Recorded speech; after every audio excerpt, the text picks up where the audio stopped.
Anggaran tenaga kesehatan yang bertugas dalam penanganan pandemi COVID-19 di Kota Palembang sejak Januari lalu belum dicairkan. Hal ini membuat sejumlah pihak mendesak pemerintah Kota Palembang untuk segera mencairkan insentif bagi garda terdepan dalam penanganan COVID-19 tersebut. Meski mengalami defisit, pemerintah Kota Palembang terus berupaya memberikan perhatian kepada tenaga kesehatan yang menjadi garda terdepan dalam penanganan COVID-19.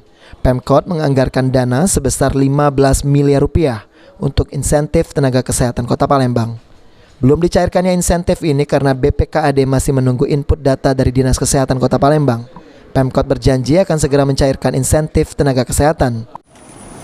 Semoga pembahasan ini bisa berjalan secara lancar. Terkait berapa pendapatan yang minus itu seperti apa kita menanggapinya? Ya karena kita defisit.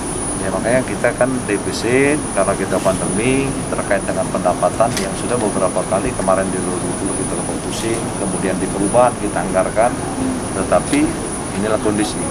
Kita tidak bisa saat ini di tengah-tengah pandemi ini membebankan kepada katakanlah penyumbang pajak daerah.